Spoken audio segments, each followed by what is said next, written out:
Hi అండి. ఈరోజు వీడియోలో అయితే మనము స్లాబ్గా కాంక్రీట్ వేసిన తర్వాత మనం తీసుకోవాల్సిన కొన్ని టిప్స్ మాట్లాడుకుందామండి.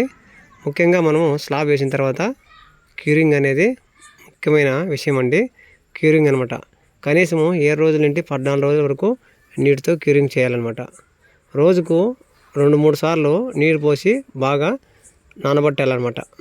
ఓకే, మనము స్లాబ్ వేసిన తర్వాత మళ్ళీ మరుసటి రోజు ఆ స్లాబ్కి కొద్దిగా 2 సార్లు వాటర్తో తడిపి ఈ విధంగా పాదులు కట్టుకొని వాటిని ఆ పాదుల మధ్యలో వాటర్ అనేది నింపాలి ఫ్రెండ్స్.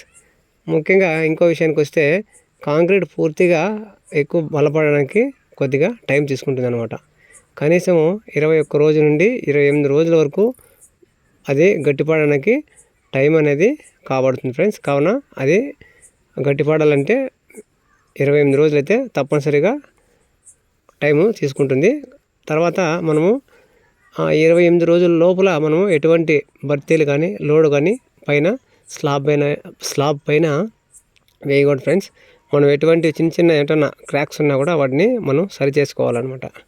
అదేవిధంగా మనము స్లాబ్ పైన ఎటువంటి దూరి చెత్త పడుకోకుండా మనకి శుభ్రంగా ఉంచుకునేటట్లు చూడాలి ఫ్రెండ్స్.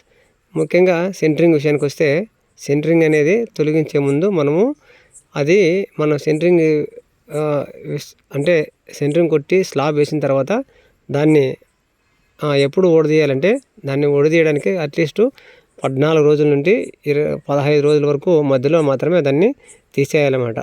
ముందుగా మనం స్లాబ్ వేస్తేనే ఒక వారానికి కానీ 10 రోజులు కానీ తీయకూడదు అనమాట. అలా చేస్తే మనకి స్లాబ్ అనేది గట్టిగా ఉండదు ఫ్రెండ్స్. కావున 14 రోజులు స్లాబ్ సెంటరింగ్ అనేది ఉంచాలి.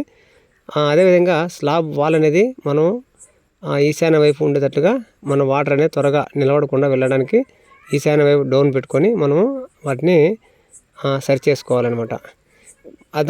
ఇంకా చాలా విషయానికి వస్తే ప్లాస్టింగ్ మనము మొదలుపెట్టేటప్పుడు పూర్తిగా అది క్యూరింగ్ అయిందా డ్రై అయిన తర్వాత మాత్రమే మనం ప్లాస్టింగ్ అనేది స్లాబ్ మీద కూడా గోడలు కట్టడం ప్రారంభించాలి ఫ్రెండ్స్. కావున మనం అది స్లాబ్ గట్టిపడకుండానే ఎటువంటి పనులు కానీ మనము చేయకూడదు. అలా చేసినట్లయితే స్లాబ్ అనేది పాడవుతుంది. అదేవిధంగా చాలా ఫ్యూచర్లో మనము గట్టితనం లేక స్లాబ్ కూడా డ్యామేజ్ అయ్యే అవకాశాలు ఎక్కువ ఉంటాయి ఫ్రెండ్స్. ఇవి పాటిస్తే మనము స్లాబ్ చాలా బలంగాను నాణ్యతగాను ఎక్కువ మనకి మన్నిక కూడా ఉంటుంది. కావున ఇటువంటి టిప్స్ అనేది మనము ఖచ్చితంగా ఫాలో అయినట్లయితే చాలామందికి తెలియదు అనమాట. చిన్న చిన్న తప్పులు అనేది చేస్తూ ఉంటారు. ఇటువంటి టిప్స్ అన్నీ మనం తెలుసుకొని మనము ఏదైనా కానీ ముందు వెళ్ళడానికి ట్రై చేయాలన్నమాట.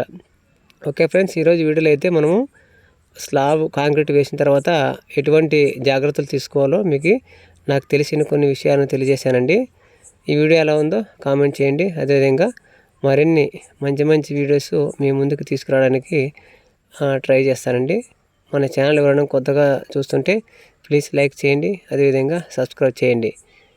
ఓకే, చూడండి ఈరోజు అయితే మేము 3 డేస్ బ్యాకే స్లాబ్ వేసామన్నమాట. ఇది ప్రీవియస్ వీడియో అనమాట. నేను వీడియో తీసి పెట్టుకున్నాను. ఎలాగో వీడియో తీసానని చెప్పేసి ఈ స్లాబ్ వేసిన తర్వాత కొన్ని టిప్స్ ఫాలో అవ్వాలని చెప్పేసి నాకు తెలిసిన కొన్ని విషయాలని మీకు తెలియపరిచానండి. ఈ వీడియో ఎలా ఉందో కామెంట్ చేయండి. ఉంటానండి. మరిన్ని మంచి వీడియోస్తో మీ ముందుకి తీసుకురావడానికి ట్రై చేస్తాను. ఇది ఇంకా అయితే ప్లాస్టింగ్ అయితే చేయలేదు. మేమైతే 14 రోజుల తర్వాత అయితే పైన పెట్టగోడ అంటారు కదా, పెట్టగోడ కట్టి పనులు స్టార్ట్ చేయడం జరుగుతుంది. బాయ్.